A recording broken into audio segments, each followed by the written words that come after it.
Kelly for that lovely introduction and for the introductions for everybody else. It's really a pleasure to be here in Toledo. And I thank Brian particularly for inviting me and for thinking of this great program, a series of masterpiece lectures, programs. I think it's a great idea, but I also want to say it's something that the arts world has come to expect of the Toledo Museum because it's renowned for its collection and it's renowned for doing really quality programs like this. As are the other two museums that we have here. And as Kelly mentioned, this is International Museum Day and the theme is Museums and Memory. And all of the museums here have long histories. Detroit was founded first in 1885, Toledo was next in 1901, and Cleveland in 1913, if I got that right. And so there's a lot to say about their collective memories, what they mean to their communities, and what the individuals who visit them, I think, will remember and what they cherish most about the museum. The International Museum theme, Museums and Memories, I'm going to quote this to you, is supposed to be an occasion, or is hoping to be an occasion, for all of us to rediscover our individual and collective memories about these great institutions. So tonight we're going to look a little bit back, and we're going to look a little bit forward about what place these institutions have in our memories and what they might hold for us in the future as well. And as we explore these themes, I hope you will also think about your own memories of your visiting the Toledo Museum or your other hometown museums, wherever you have visited. But I want to start with something a little bit personal, which is to ask each of the directors, what is your first memory of visiting a museum or having an art experience? And what impact did that have on your choice of career, your life? David. Oh, thank you, Jude. Well, I think my first experience of a museum was definitely in Toronto. I must have been about 12 or 13, and my father took me to the Art Gallery of Ontario, and that's the first time I'd ever been to a museum. We were headed for the Hockey Hall of Fame. The Art Gallery was quite close, so my father very studiously took us there, and I still remember it very vividly, particularly the old masters. And there was a Bruegel-esque painting of a little boy urinating into a pond or a river, and I'd never forgotten that image. But there was something about the mustiness of the room, the wall color, the frame. I still remember the wall color very vividly, and just that whole experience took me out of myself as a suburban kid. Never been in such a sanctified environment. And so I guess my love of old masters, and I'm still obsessed in the museum today. I'm moving the art around, really trying to find the best possible, most impactful location of works of art, even in Cleveland. So I guess that experience had just had a shock effect on me. I'm not surprised. And Graham? Both my mother and father were interested in arts. My father was what I guess you'd call a wounded vet, was dying from wounds from World War II, and he took up art when he was at home. And so my sister and my sister's just retired as a professor of drawing, it was one way of being with our father.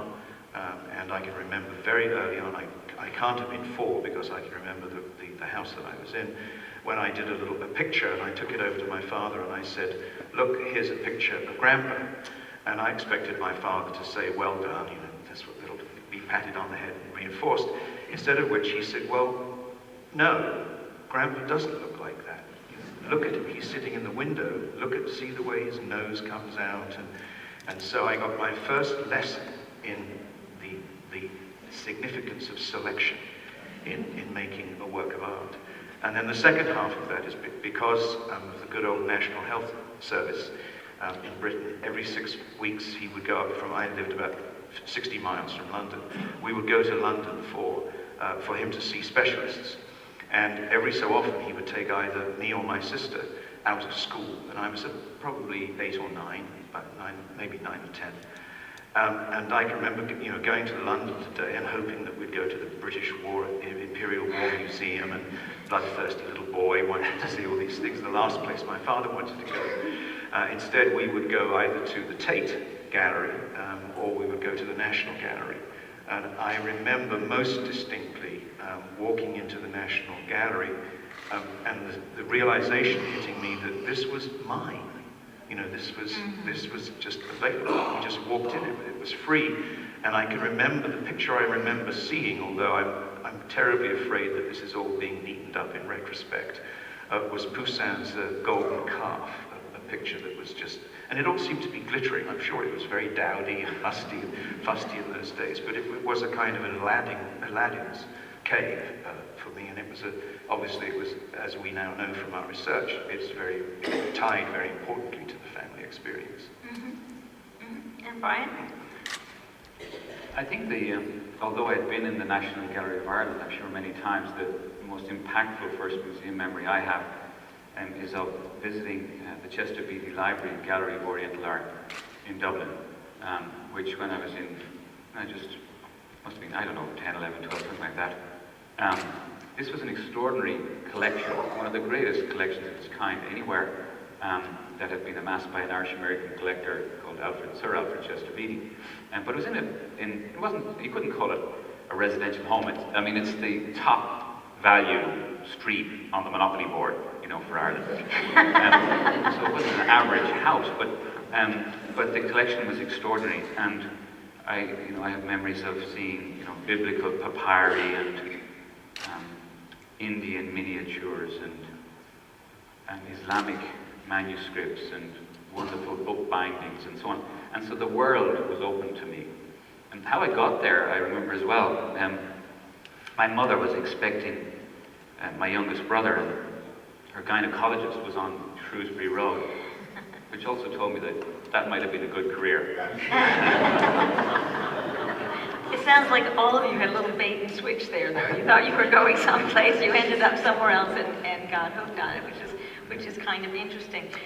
When I first read this theme, Memories and Museums and Memory, though, I thought to myself, even though I've been writing about museums for more than I want to admit, actually, I don't usually think of art museums as being the repository of memories, and yet in a way it is. How is it? Why do you think it's important for museums to be, art museums in particular, to be repository of memories? Brian, have you thought about that?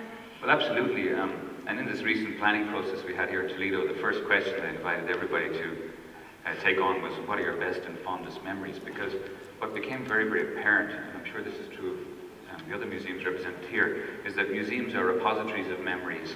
And the memories are of experiences that people had in that place. Experiences which were sensory, with objects.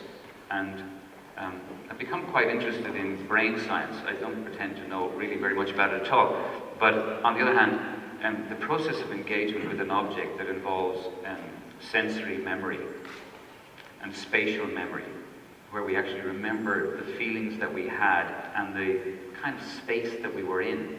These are beyond, the ideas of object memory per se. The idea that this glass can be remembered, just as, for its texture and for what it's made of, for its spatial qualities. There are lots of memories that one can have of a physical object which are different to a reproduction, for example.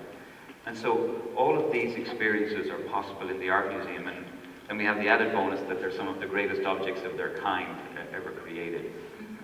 So it's a very, very complex thing, and it's a very, very individual thing. I think for everybody going home this evening to ask themselves the same question about what it is and what objects create that sense of memory for them. Mm-hmm. Either of you have anything to add on that? Well, I would say, for me, creation of memory is also kind of a creation of a mythology, and there are very few things left in society that really bring us together collectively, and I think museum plays a very positive role as a kind of sanctuary, say, of neutrality, let's say, where those memories exist and we can partake of them. And I think that's really almost a counteraction to boredom itself or the tedium of daily life, to have that special sanctuary where these memories are held. I think it's part of a mythology, whether we acknowledge that or not. I think it's very crucial to their survival. Mm-hmm. I was struck. I was recently, I met the former director of the Toledo Museum, Don Palupi, and he told me, because I didn't know until this, that the attendance here exceeds the population of Toledo, which is very impressive.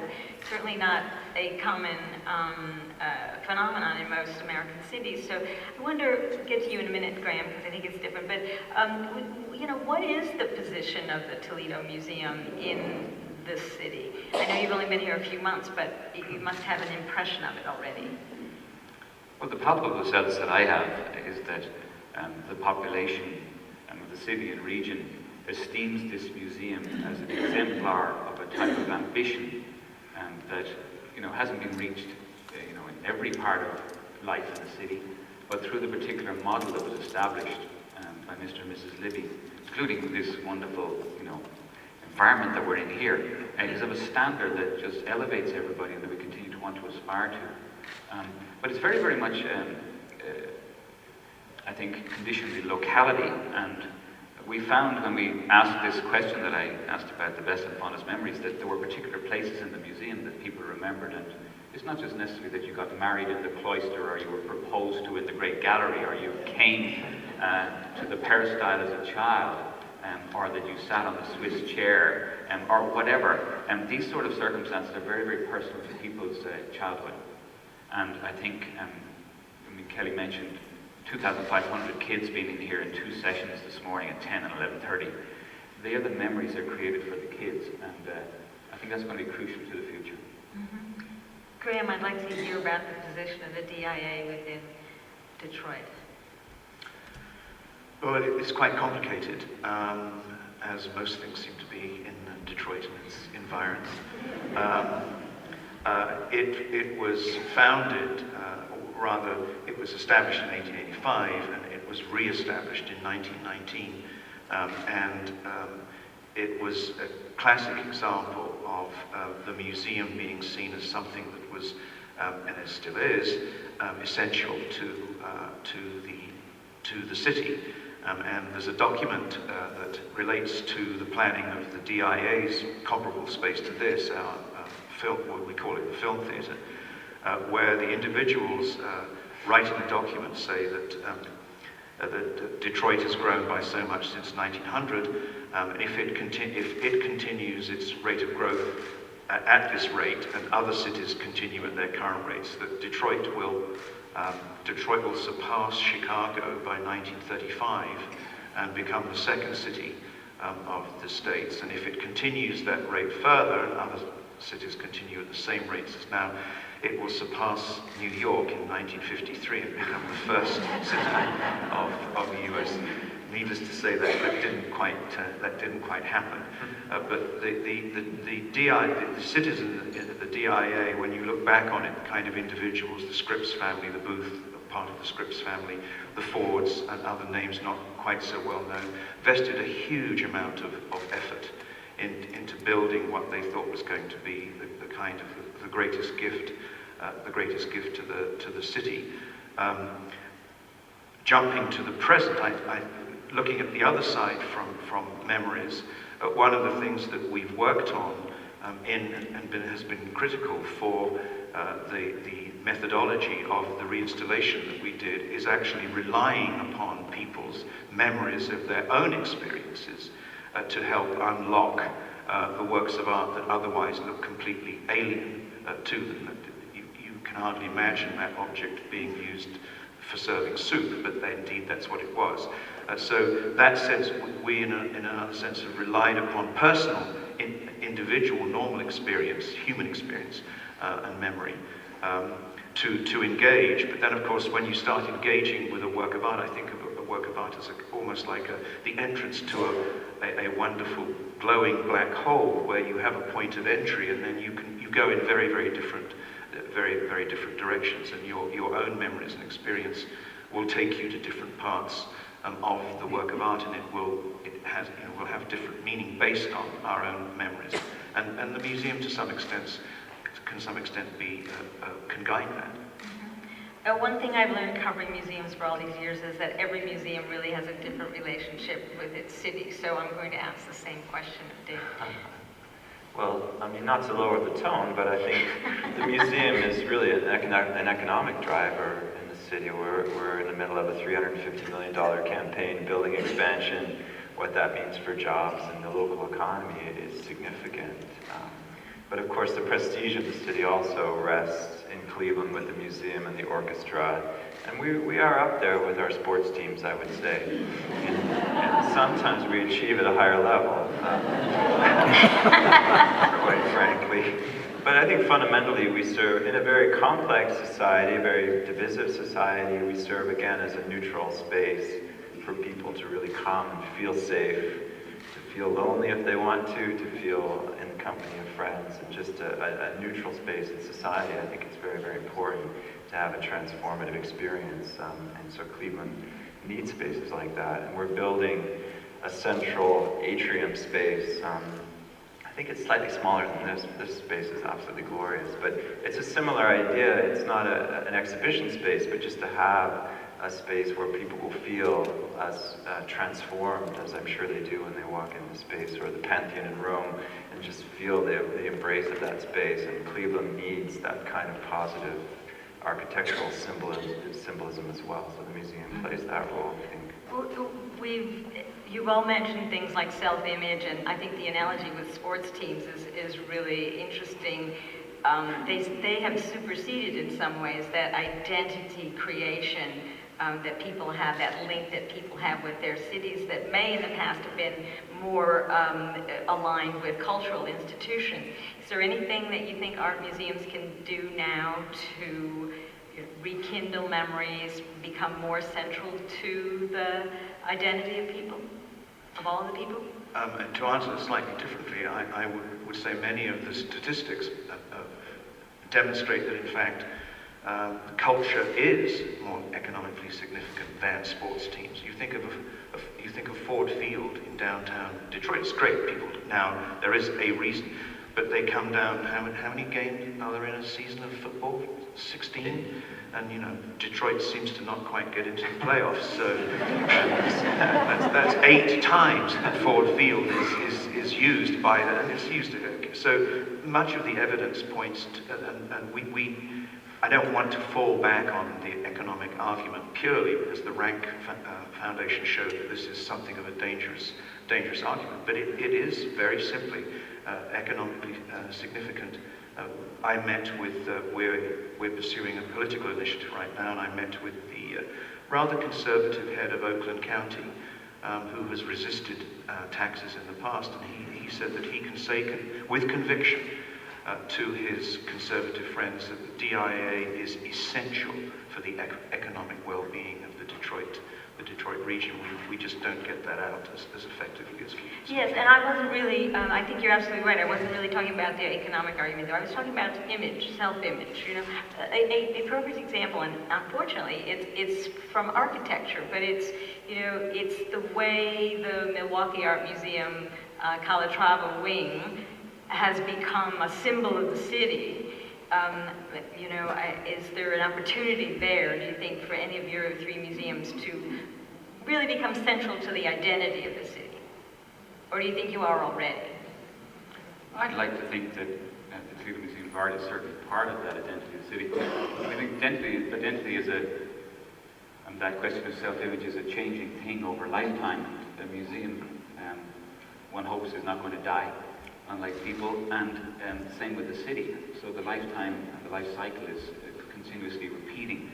I think that the museum here in Toledo has a very, very particular role in the city, but there are lots of parts that need to be recognized for contributing to the overall feel of a city. And it's been very interesting that in terms of Northwest Ohio, efforts made in the last couple of years, especially at Bowling Green, to establish data on the role of arts and culture in the area have been very impactful, I think, in persuading everybody about the importance of this to the community. The museum here is in a particular position that I think among the major institutions, we don't receive a levy. We're not looking for one right now, you know? So the relationship to the city is one of extraordinary benevolence of returned philanthropy. So the city gives to the museum so the museum can give back to the city. And I think that sense of memory and engagement that people have of that's important, that's why it's important, is palpable, visceral, and it's for us to see that it carries through to the next generation. Museums are repositories of objects, not just the physical plant and the architecture, as I just mentioned. So I know what Graham's answer is going to be, but is there a work of art, I'll get to you last, is there a work of art in your collections that you think is central to the identity, to the memory that people of the community have with the museum, or do you think it's spread out all over the line? Well, in Cleveland, it's very clearly not a work of art, but a room. It's the Armory Court, which is one of the central glamorous spaces in the original 1916 building. But I think it was really set up to mirror the steel industry in Cleveland, so to have this place that somehow culturally embodied the ambitions of industry, and it was a real success. And to this day, I meet people sort of who are 99 years old who still talk about the Armory Court and that experience as a child being in that space. It really is the number one reflection of memory, I would say. And I know you've already mentioned the 5 areas here, but a single work of art, a single object? Well, I just feel seriously like a new boy on the block, so I'm sure that is answered much better by the community Maybe we'll here. Get them. But I would suggest it's not any one particular work. There are quite a lot of works, and there are quite a number of spaces. But there are certain works that certainly would be, if we had a vox pop of the top 10, I think we'd probably get a gathering around 5 anyway. And Graham, I think I have to let you answer that one, but I think I know what you're going to say. Well, it might be slightly different from as we drove down on this afternoon. I think I would probably have to concede that our Mona Lisa is the other Rivera murals smack in the middle of the building. When it was acquired for quite a while, acquired in 1930, our Bruegel was sort of seen as the Mona Lisa, and then the Rivera murals were completed in 1933. But as both of my colleagues have said, there are spaces, and beyond the Rivera Court, there is a place that we call Kresge Court, which is a loose recreation of a late medieval courtyard based on Florentine space. And when you're a director and you're doing alterations to the museum, you get a certain amount of unfavorable mail. And I came back from Paris, having just seen the new Richelieu court at the Louvre, and so was musing about maybe we could take Kresge Court, which was a cafeteria that then it had completely refitted for a cafeteria. Maybe we could turn it into a sculpture court. We could have great sculpture in here. Let's look at the sculpture. What could we do? And this word of this spread quite quickly, and I was bombarded with letters about to destroy the Kresge Court. And my favorite one was, and it was just so expressive of the passion that people felt about this space in the institution. I was said that how dare you think of changing one of America's greatest public spaces and turning it into mere art galleries. That's great. But it is great to feel that sense of ownership, I think. I really do. I don't know how typical it is, but I think it's great. And I also, Brian, let me ask you a little bit. I know you knew, but it is interesting. The Rivera mural is about the auto industry, and you mentioned, David, the connection with armor and steel, which may be a stretch, but whatever. Let's talk a little bit about the Glass Pavilion, which has been around for now 5 years, and the role it plays in Toledo. Well, I think the Glass Pavilion is ethereally beautiful, very wonderful structure that is of glass, about glass and for glass, and where glass making happens. And So I think it's acted as a space that has re-energized the connection that this museum has with the city and its industry in glass. And spawning, I think, connections which are, I think, rather wonderful coming here. I have not encountered a museum that is engaged with sustainability as much as this museum has sought to as an old building. So the very idea, you know, that 60% of the roof of this big old building is now solar panels, and the connection that that has with the solar industry and what's happening in terms of glass today, connects us with possibility, because we're far from engaged adequately with those who are involved in the glass industry today. And even though the history of the glass industry gave us the museum as an edified place where we could engage with the products of creativity which would inspire the glass industry to produce similar product. So I think there's tremendous pride around the glass collection, tremendous pride around the history of this museum in relation to the history of art glass. And next year we'll have a wonderful opportunity with 2,000 people coming to the International Glass Art Society Conference to celebrate that. And we'll see what we all make of that, but I think it will, once again declare this city with its name, the Glass City. Knowing what you just said, I wonder about your collecting policies. And not that, you know, you want to hold people to know what you should collect, but you know what resonates with your communities, you know, should there be any connection in your collecting policies to the interests and the past, you know, what the people have identified with from past collections? Should I start? Well, that's a very good question. Well, I think you need to look at the museum's DNA, let's say, and I think in Cleveland's case, it's very much a collection of rare, unique, precious, individual objects. So it's always been about quality and not quantity. So I think you want to respect that, and I think that's also what people instinctively respond to. They want to see that continuity, but of course, within that, you're also wrestling. In our case, we don't really have a local museum, so what is Cleveland's art history? And so the museum has to do that dance as well and decide how they're going to address that within a masterpieces collection with works, 5,000 years old. How do you deal with recent contemporary art in a city that doesn't necessarily have a very dynamic history of contemporary art? So that's an issue, but I think all of us do have to deal with contemporary art in a broader sense, and that can be a challenge in a museum that collects, say, old masters and ancient art. Is what does it really mean to introduce? And I think people do get very upset and offended and find it very difficult to deal with new art in that kind of museum. So that's a challenge, certainly. Mm-hmm. Is there anything in the collection, not the Armory Court, but that might make a bridge?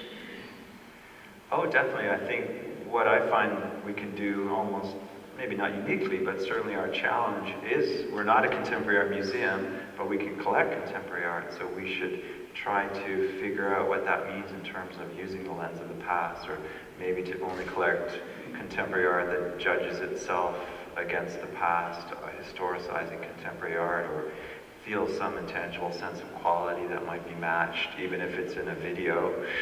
Does it somehow feel like it's going to stack up historically? I mean, no one really knows, but I think it's trying to use it's trying not to be two separate museums, really. I think that's the challenge, but I think it's a fine challenge, and I think, again, to take contemporary art out of the ghetto of contemporary art museums and stick it into this historic museum is a wonderful challenge for the artists as well, I think. And they're very gratified by it, in my experience. They want to be in those museums as well. Mm-hmm.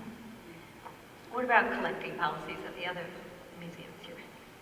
I think to go back to your earlier Yes. statement about polling the public, I think if we polled our public from what we know already, we'd be buying an endless series of William Bouguereau. Yes. The nut gatherers. Yes, and I wasn't perennial suggesting that. favorite. I was wondering if, well, let me put it, if you want me to ask it in a different way, I will. I think that some museums are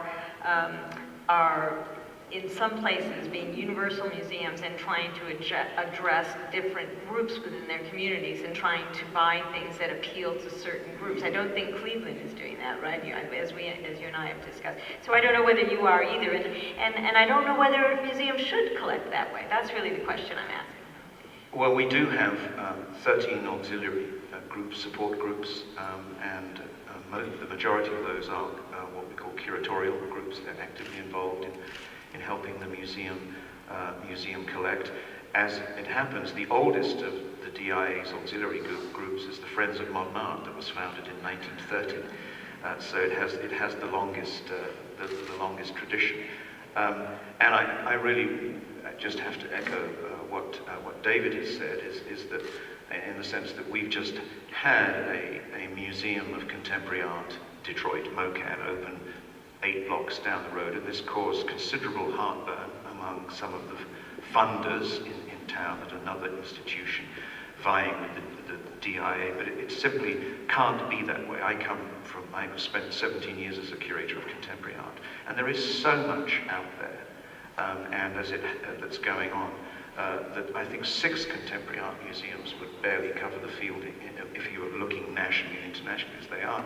And what has evolved very happily, I think, in Detroit is that MoCAD is very much looking at the conceptual, what people think of as the raw side, fits very well in the spaces that we saw earlier today under construction. And the DIA is very much looking at object-based.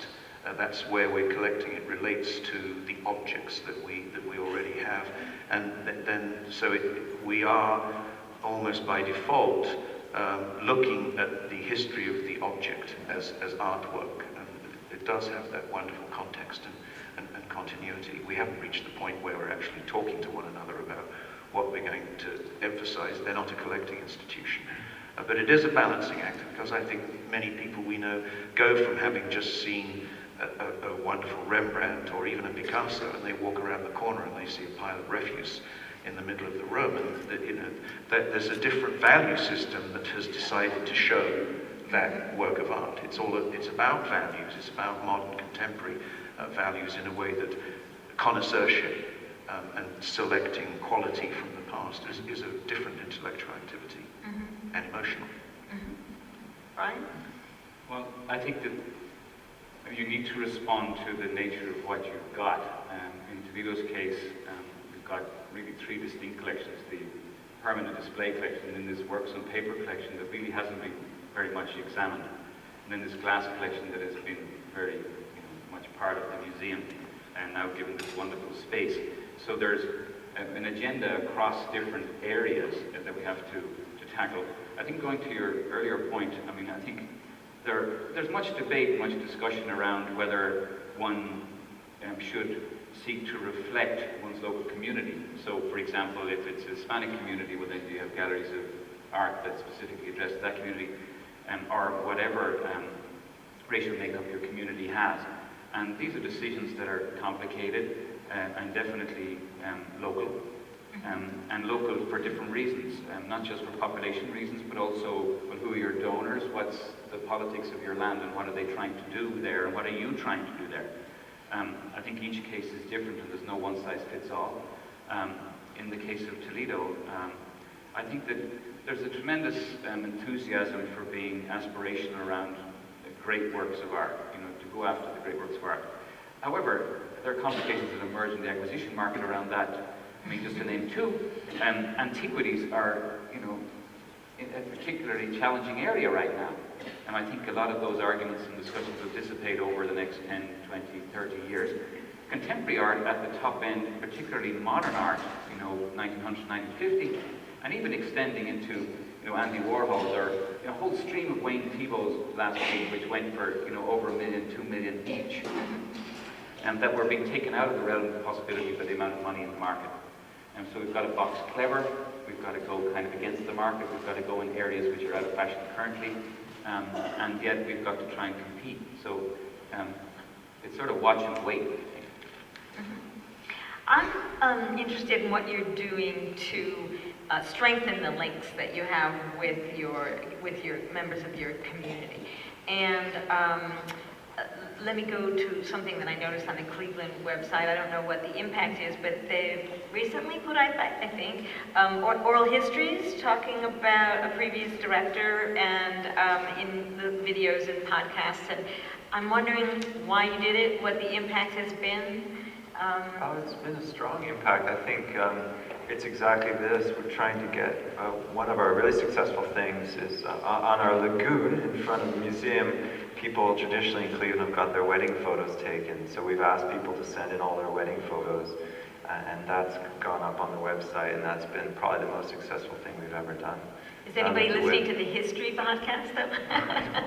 You don't know. I'm not sure, but I think, sociability is a big word in museums, so when you talk about community, you talk about access, I think you have to find different techniques, the website being one, social media being another common one now. But I think it's also taking the museum out of the museum, so we're interested in exploring alternate exhibition spaces around the city, which is shocking to some because we've existed in an ivory tower utopia on the lagoon, but the idea that the museum could leave the museum is an extraordinary thought. We have a wonderful drive going on now where we're actually controlling our audience by bringing them to a tour and then taking them on a bus to a site in another part of the city for a DJ experience and a meal. So the museum takes care of all that. So people that might not necessarily, younger people that might not necessarily come to the museum, we're trying to package an experience that's new and novel and kind of cool for them to do. So try to think of all these schemes to get the museum out of itself. Part of our ambition. The early on referenced the identity of the museum. The 10 or 11 years, the last 10 or 11 years in Detroit has been trying to demonstrate to people, not just say that this is the people's, that this is a place where anyone can come. And as we were discussing a little bit earlier, that this whole question of the town square is really quite fraught. But that we are playing around there, and how you use all these different complicated media, not complicated, but different new changing media. I feel like my grandfather felt about trying to change the tape in the video. It's like everything is just too complicated for me. But we are trying things like last year we made 40 reproductions of major paintings in the museum, and we posted them in surprising places throughout the four-county region. And we started off with merchants saying, "I don't want you drilling holes in my walls to put that up." Some of the response to a program that was phenomenally successful and really did get the right kind of buzz going. We've no idea what it did to we only anecdotally know that a couple of people went on record as saying when they saw Fuseliers' Nightmare outside the Gothic shop in Royal Oak, they decided they had to come down to the DIA to see the original. This year we're planning 10 exhibitions of 8 works each that will be seen over the summer in different communities. And my colleagues who were involved with this last year sort of got in touch with the people that had ultimately helped us. And we have practically had the project taken out of our hands. The local organization around this has been quite phenomenal. We more or less just have to hand over the work of art. They requested a piece of information. People wanted to know something. So we've been writing labels that go with the works of art. We had a meeting last week, and a couple of the representatives wanted us to know that we were going to have a real problem, because when we took those paintings, works of art, the reproductions, back, people were going to be unhappy. How are you going to deal with that one? But I think, like many museums, we're trying to deliver the museum get outside the walls, if not with genuine originals, which we often can't do, but just demonstrate, sort of opening it up and informal, making things much more informal. I'm going to come back to Town Square in a minute, as you knew I would. But first, Brian, do you want to talk about other kinds of activities that you might be doing to strengthen the links? Well, I think I'd say about that a lot of the activities that we're considering and indeed that we're piloting come out of principles that we're trying to establish for ourselves. And they will cause redirection. You know, like the principle that everything we do must involve the art, must involve the art collection, works of art in the collection. There's so many things that we do that don't necessarily engage directly. And that has an influence. I was mentioning to David earlier that when Professor Ernst van de Wetering was here recently in front of a big audience talking about a tiny little Rembrandt, and afterwards he said to me, you know, a lot of American museums have a tendency to underestimate their audiences. And so I think that really focusing on the art and on the detail about works of art and how they're made, I mean, people are interested and they come in large numbers. So in a certain sense in which we've got to elevate around what it is that is our core business. I suppose the last thing I'd say is that, you know, it's very challenging in museums budgetarily to get the balance right. But if your business is about effectively, if I can say it sort of crudely, selling a finished product, right? So that people consume it by coming to see it and engage with it. You're going to have to invest in marketing. And often those budgets get directed into major exhibition marketing and whatever. And so there's a key lesson for us here in Toledo. We've always been free to get in to see this great collection. And yet there are a lot of people who don't know we're free. And the only reason they don't know we're free is because we haven't told them. Mm-hmm, mm-hmm. So I think we've got to work a lot on that sort of issue. You've made a lot of good points, but and I want to come back to one that's a particular favorite of mine because it does go to a little bit of what you were saying to Graham, and that is we, the museum, the art community, have been training, you know, if I could use that word, have been raising the expectations of people to come for exhibitions, special exhibitions, for, you know, for events. And, you know, I think they do turn out sometimes for even a one-picture exhibition if it's a fantastic picture, or if it's something that you want to focus in and drill in deep. Why aren't there more of those kinds of exhibitions in museums? The single painting exhibition? Yeah. My sense of dealing with this kind of thing and actually thinking about these single lone ideas is that it simply hasn't been part of the, I don't know, the league system of national and international museums. The big museums did big exhibitions and they were prestigious and they borrowed the right works from the right institutions, and you certainly weren't going to lend out your Caravaggio at a whim without any, you know, the whole intellectual... Trading card, exactly. Yeah, the whole intellectual back. basis. When people send, we write 3-page loan letters sometimes justifying why we're asking for that one painting. So the sort of notion of saying, hey, will you lend me your Caravaggio for a month is a little bit alien, and we're only just beginning to realize that is, if you relate it to your collection, that is actually a very valid and economic way of doing things. So I think it's one of the many shifts that are happening. That is happening now, I think, and I agree. It sort of comes from what you were saying, Brian, that, you know, maybe museums have underestimated what people will come for. They will come for a smaller exhibition, a jewel painting, or two, or whatever. I hate to say this, but could the media be slightly at fault here? I do agree with you. I'll tell you a story, Kelly. Okay. Well, Can I trust you all? This is not to go out.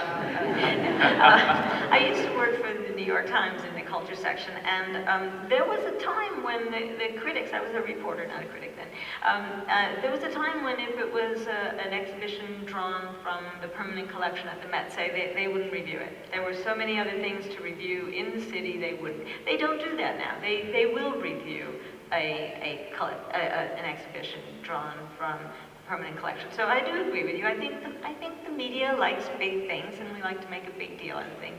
But I also think it's probably the museum culture. Yeah. Well, we're living this right now. Because we're half closed, we are dealing with smaller exhibition spaces. We have a wonderful permanent collection photography show. We have an African art show that's very cutting edge, but in one room. We have a tremendous show on Cleveland's history of op art, which is very notable, one room, and a fantastic exhibition exploring influence of Chinese poetry on Korean and Japanese art. That is entirely new scholarship, totally radical, fantastic. The sort of show that couldn't happen in Japan or Korea because of cultural differences. There it is in one room, 4 exhibitions all in one room. And what did the critics, local critics say? Can't wait for the museum to be fully open so they can do bigger shows. And it's very dispiriting. Other comments on this? Well, I think without blaming the media for everything. the reinstallation of the DIA was effectively making 90. There are 90 special exhibitions out of our own permanent collection, and our hope as we embarked upon this, that we had more ideas than we were presenting, that we would gradually, systematically, over the decade, rotate new exhibitions. Certainly the public responded to that very well, but as soon as we started cutting back on our special exhibitions, we got a sense of changing in. We've taught, we have educated, just as you have free admission, which people who do know about. So our members have come to associate a very high premium on free admission to special exhibitions as part of their membership. And cutting back on special exhibitions, even though we emphasized our permanent collection like never before, has had a deleterious effect. To some extent, we've had to look at that, gear up a little bit more with special exhibitions, look at other things for membership, because that's a very important core audience. It's a very good point, actually. It's often our development office that's pushing us to have special exhibitions because there's a direct link to membership. Right. Cleveland Museum also being free admission for the permanent collection. You need those shows to drive membership, and so it's a fever that. Brian, you look like you want to add. Well, I think the media is a reflection of our culture. I think rarely does the media lead our culture. It can do, for example, in terms of issue-based journalism, where it can take an issue and really make a cause around it. But generally speaking, in arts and culture, it reflects our own agenda. So if we've trained everybody to expect that we do big exhibitions, and that's where the excitement lies, well then that's where they expect the excitement, because the culture has been trained that way. And I think that if we want to adjust the culture, we'll have to do it from our own end. And we're doing it. I think we're doing it, as with many other areas of our lives, where economic pressures exert themselves, we have to rethink. And the last few years has caused a lot of rethinking. But also the sense of value around having, for example, insurance bills like we have, they reflect an asset base that's absolutely astonishing. So it raises the reasonable question, well, what are you doing to account to your assets? And so that's, I think, reflecting a shift in the culture. But these things occur gradually, and the blockbuster culture is in place now for 40 years. I was amused the other day to see that there had been some articles written questioning blockbusters, and it reminded me of my arrival in Australia in 1997-98, when I gave a talk on national ABC radio, which questioned the value of the blockbuster and challenged that maybe at times it's a victory of style over content. Well, I was beaten up badly for saying that. And so it's kind of refreshing to realize I must be getting old, that somebody else is saying it again today. So we've been questioning it for quite a time, but it takes some time in questioning to actually change attitudes and indeed one's own way of going. Yes, it's right. And when we're talking about transition, I do want to return to the town square idea. And that is, museums are going through a period right now where the buzzword image, which used to be cathedrals of culture, is really more town squares or community centers, so that they're more about activity, hives of activity and experience than a sanctuary for great art. So this is, not everybody buys into this. I can see David disagreeing. I don't buy into it. But anyway, what do we gain and what do we lose from these that transition, if that is indeed happening at many museums? Come on. Well, I think it's, in a sense, it's inevitable. It's how we can respond to it. And I return to the point that Brian made about at the heart of everything is our art, and how do these things relate to the art? And we're all trying these different ways of engaging with the public, but I think it's inevitable. My son is simply not prepared to stand in front of a work of art and sort of do nothing for very many moments. This is not the way he's been educated. He wants a personal engagement with it, and he wants to be active in that engagement.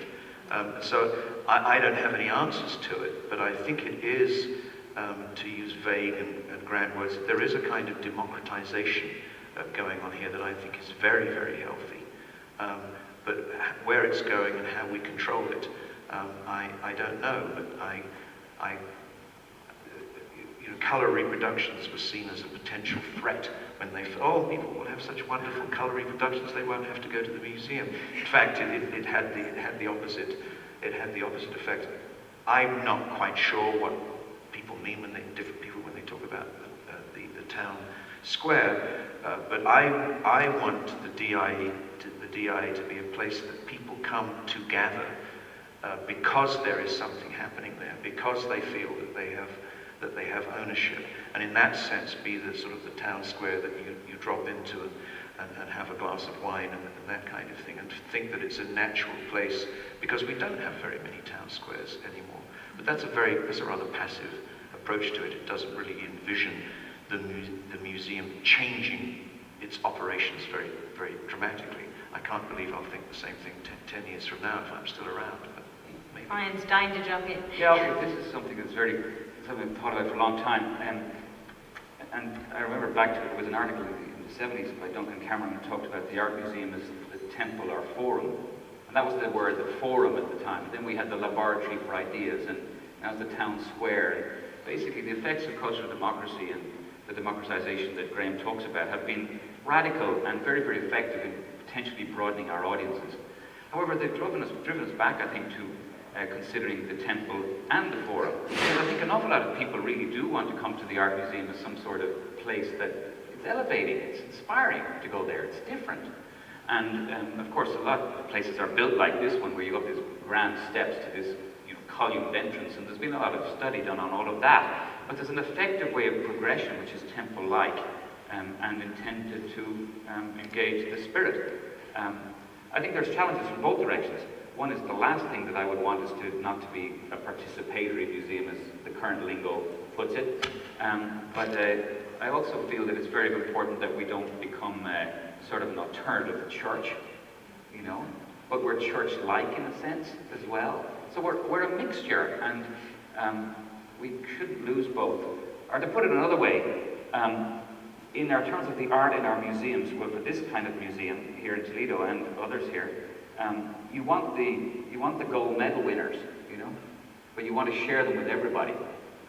So you are elitist to that extent, but you're also highly democratic. And so that's the spirit. And I think that those museums that are so democratic that you can't work out what's the particularly great thing about their works of art, are obviously ones that wouldn't suit me. There are directors for those museums, but wouldn't be me.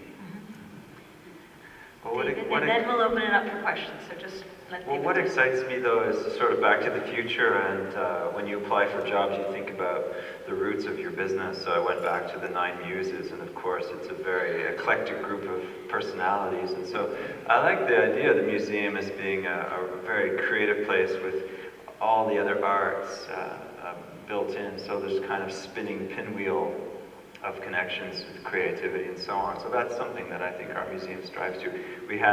Last week we had the Cleveland Orchestra, almost 200 years of shared history. The first time the Cleveland Orchestra played in the Cleveland Museum.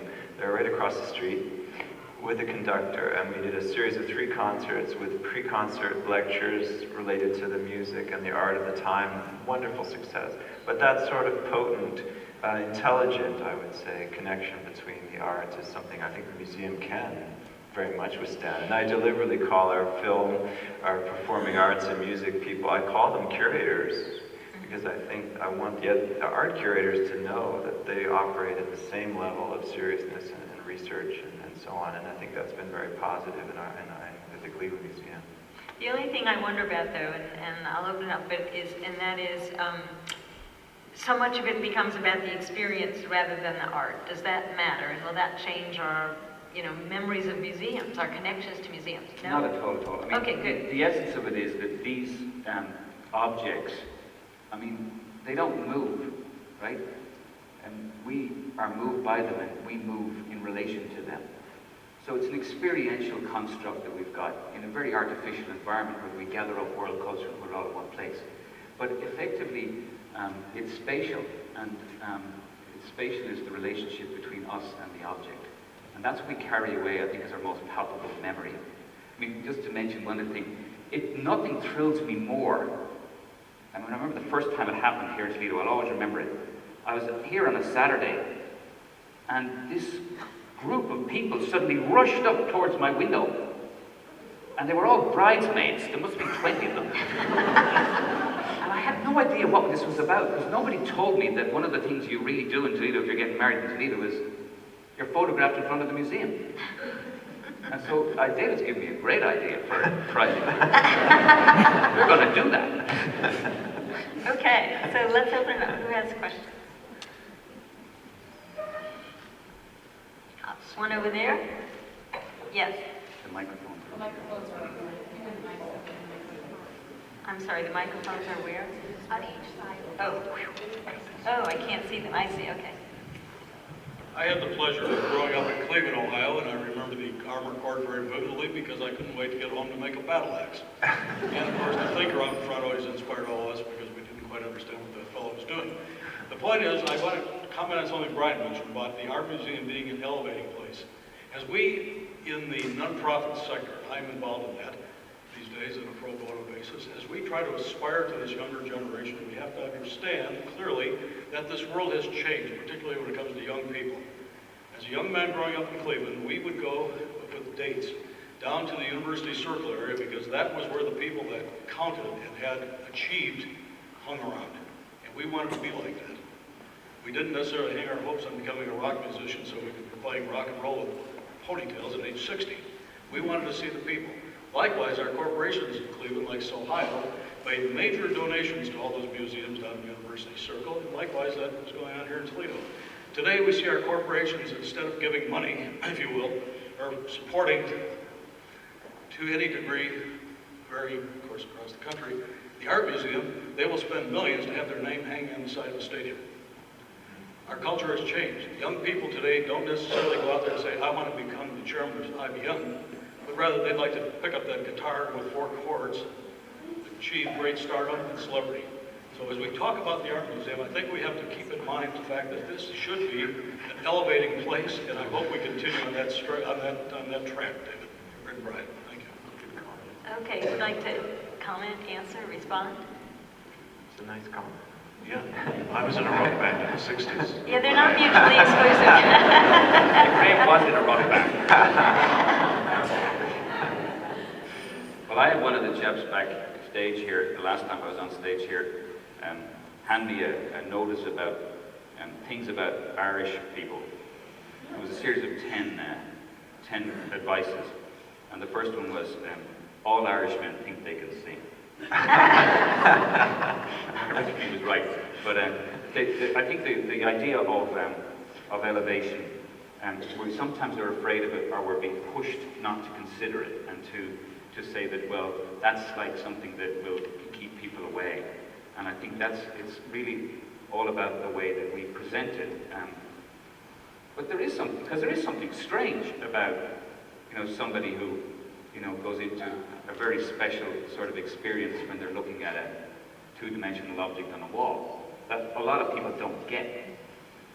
And so Well, a lot of people, I always say, don't get baseball either. But, nobody worries that we don't get baseball. So maybe we shouldn't be worried that everybody doesn't get art. The idea that art is for everybody is true, but the idea that the art museum is the privileged space that everybody wants to engage in is not. I wonder if it's more an image problem than an actual problem. We did a huge amount of research over the 10 years leading up to the opening, the reinstallation.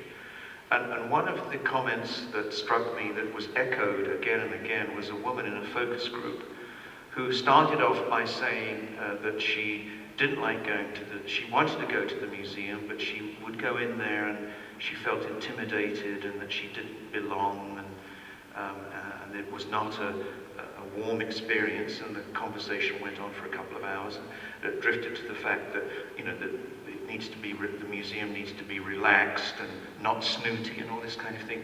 And the same woman was very quick to correct us. We weren't allowed, it was a moderator, not the staff.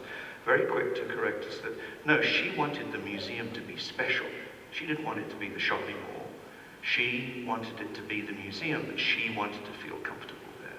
And that we encountered that with the less than regular visitor frequently. So there's this sense of disappointment with the museum that we're failing to get the right kind of balance in terms of dignity, right, yes. and in terms of being relaxed. It's tricky. Yeah. Okay, I think there's another question there, yeah. I was just curious as to each director's individual view on technology as it comes to play with the museum. Recently I ran into what's called Google Art Project, which is where like a street view of the museum from in your home. And I was just curious as to, is this damaging to the museum as a, I guess as a quote-unquote temple, or as a visceral experience for the museum, or is this a good thing where you have that kind of fuzzy view, pixelated view of the art, and you're like, oh, I want to go there. I was just curious as to your thoughts about that. Well, don't go away. After we get their answer, I'd like to hear what you think and how you experienced it. But let's hear the answer. Yeah, you go first. I think the answer is that this is all fantastic.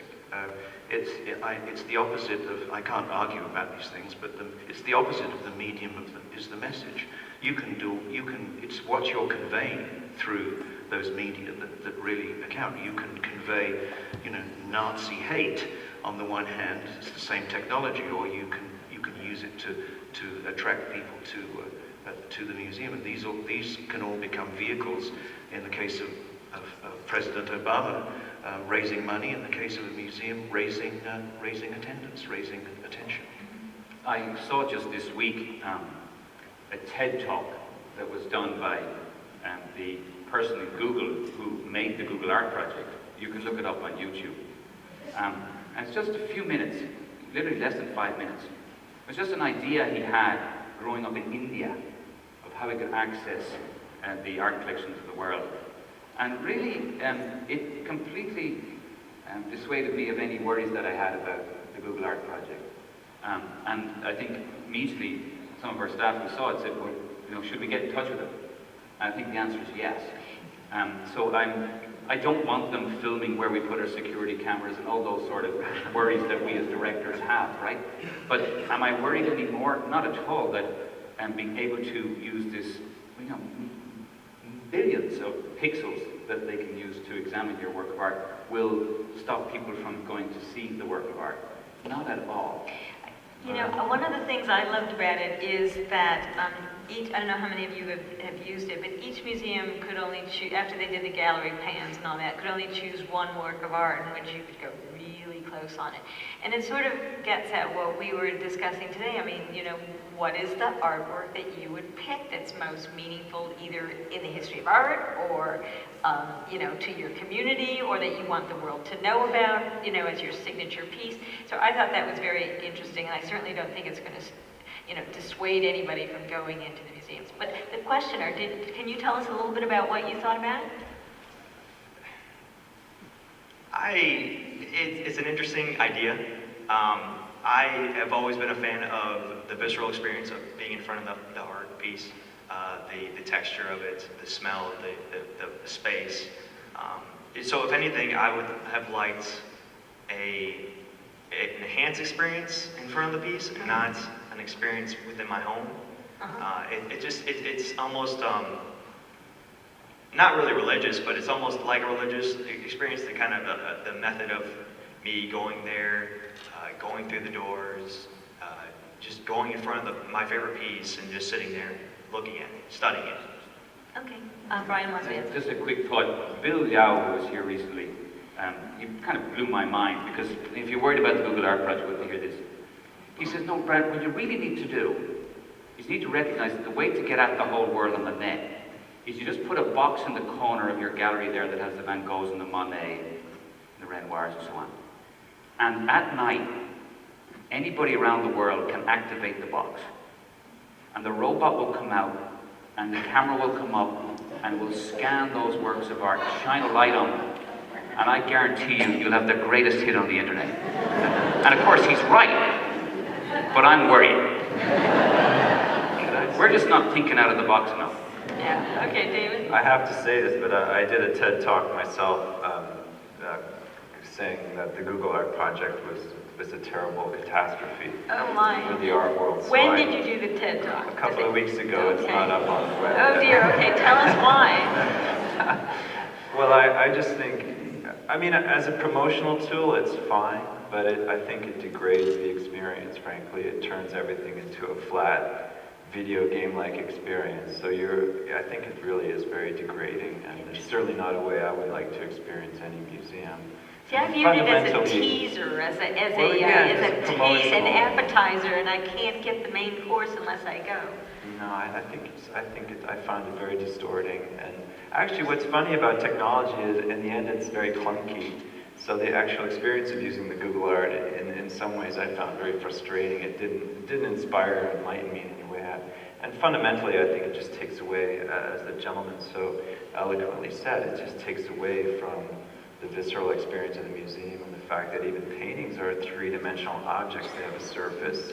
You need to really be inside them to experience them properly. So as a promotional tool, fine, but as even Google itself, if you go down in the fine print, they really, they kind of write it off as an intellectual experience. It's just pure entertainment, and they do not make any pretense for a true art experience or a learning experience. So it's totally vacuous. Yeah, okay. That's my. You have a question here? Yeah, so my question is, all three of the cities in which the institutions that you gentlemen direct are located are, of course, shrinking cities at the moment. Now, we have our 2010 census figures in, and the population is down in Toledo, Cleveland, and Detroit from where it was in 2000.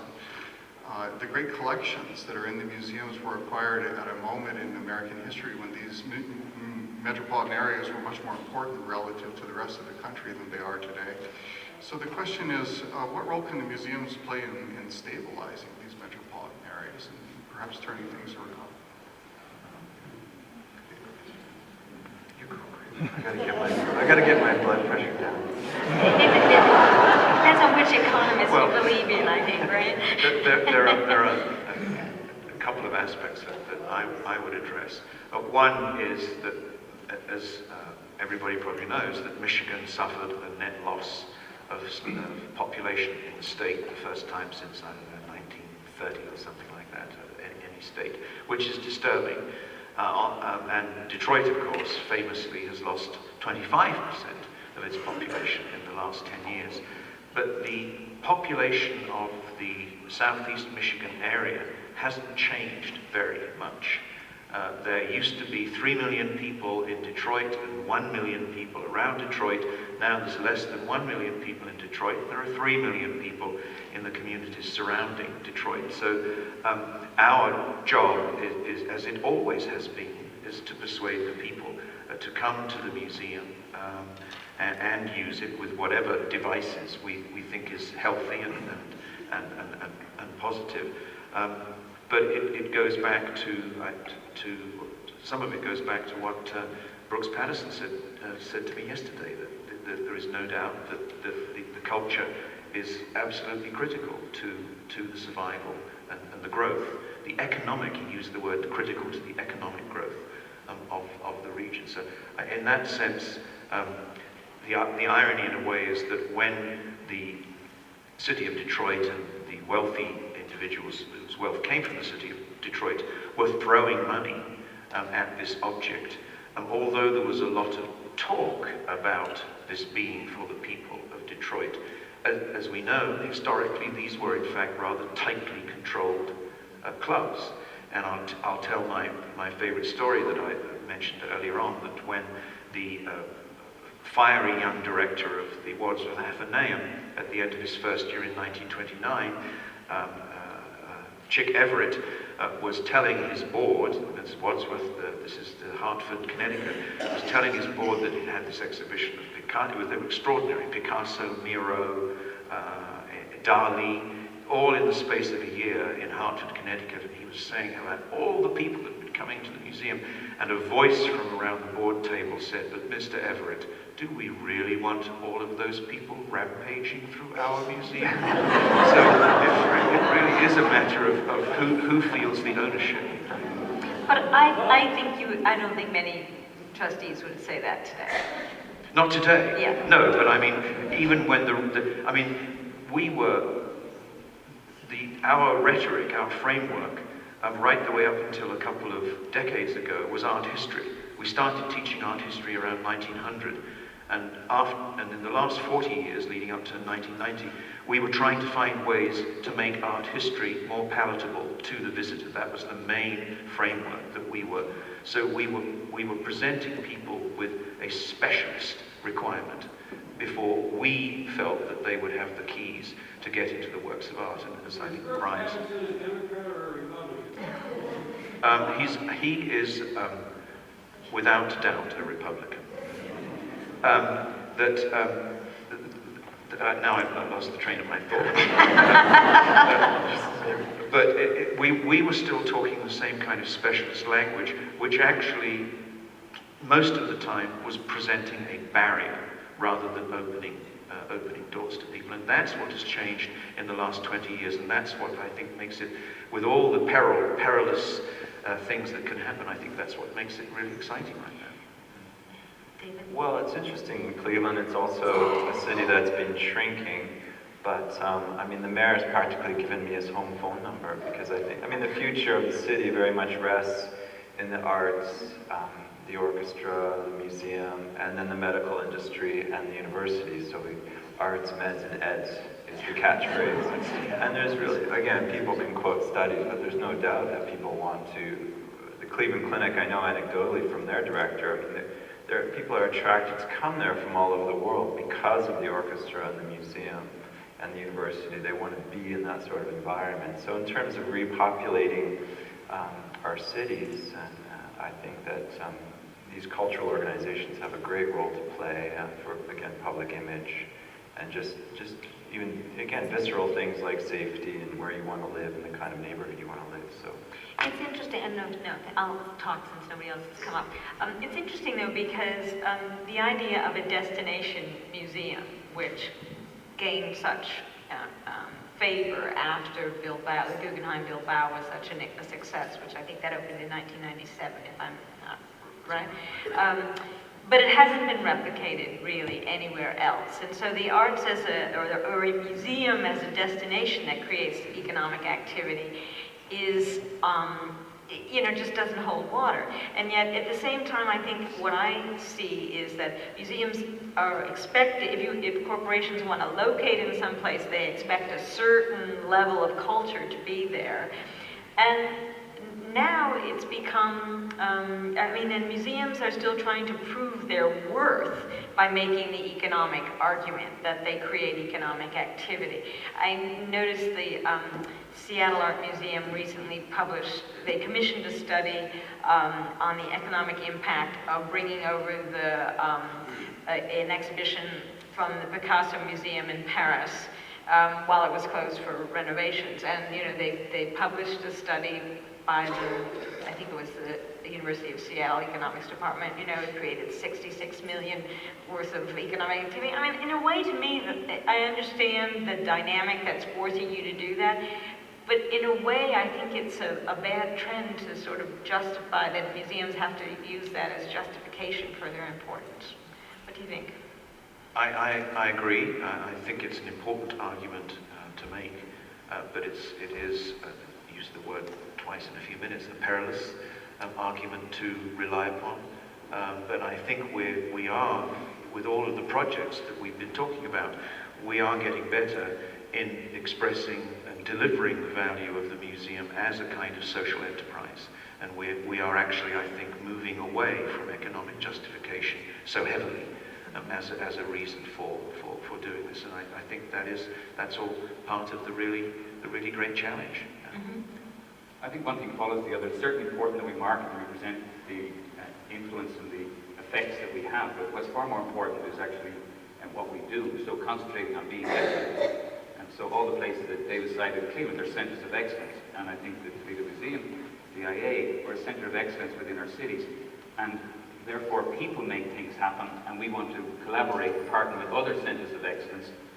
We can't change the world economy, and we've moved to a new manufacturing economy. Therefore, we want to work with those manufacturing industries who are also now centers of excellence and partner with them. But they're very different to those that actually brought us into being in many places.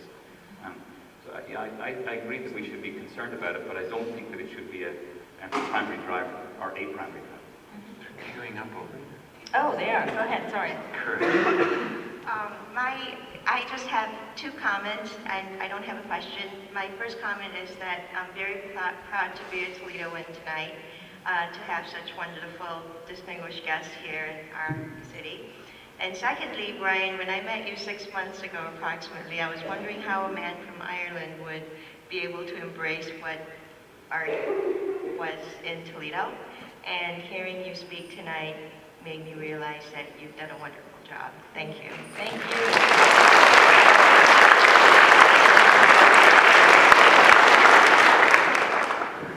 Hi, thank you. At first I wanted to answer a question that you guys had been talking about earlier about what is maybe a really important work of art here at the Toledo Museum. And I can speak from personal experience and anecdotally from people who grew up coming to this museum every year on field trips, that I know for me the real gateway drug was the Matisse wall downstairs. Probably my first memory in this museum is being gently admonished to not touch it, which really took a lot of willpower. But anyway, that's not related to my question.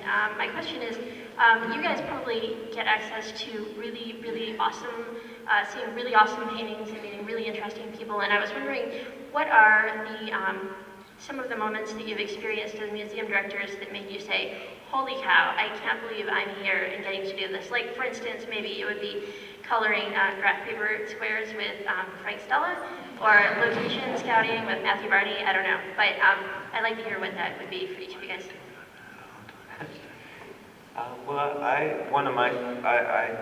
I like going into the storage really and just picking up, say, Rembrandt etchings, or one of the wonderful privileges you have, although the public can have access to works on paper, is going into storage and really looking at, because the museum that you see, of course, is just the tip of the iceberg. So much of the museum is hidden, particularly, again, I have tremendous affection myself for works on paper, so to be able to handle, say, a Rembrandt drawing or a Rembrandt etching is something that I try to do almost every day, if I can.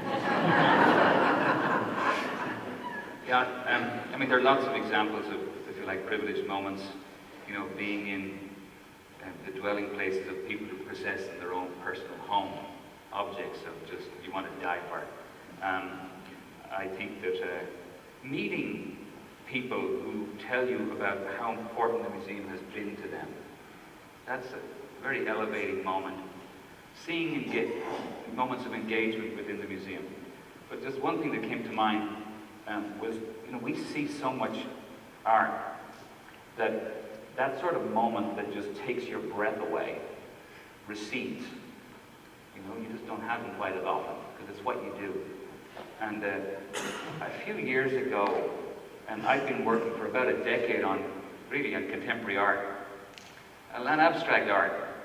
And I had this moment with a group that I was helping to guide in the Sistine Chapel.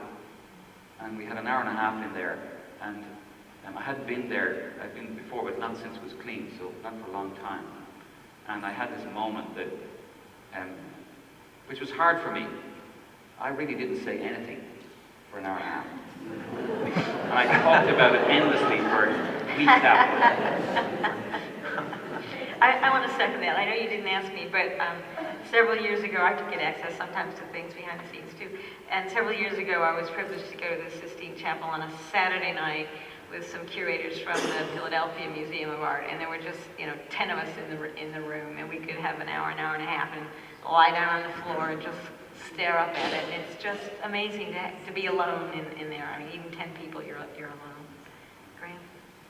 I suppose the most straightforward response would be that, as I was for the best part of 2 decades a curator of contemporary art, it was finding myself working with people some of whom could be called geniuses, individuals who really think differently. Everyone thinks of artists as being wacko people on the verge of actual lunacy. They are, generally speaking, the sanest people I have met, the most centered people, whether you're talking about crazy old Jim Dine or Gerhard Richter. These are people who really see the world differently, and having drinks with them at the end of a long day talking about art is about as good as it got. And what's amazing to me sometimes is how verbal they are and how articulate they are, because you think, well, they have this gift for visual conveying of information, and yet they're so articulate verbally too.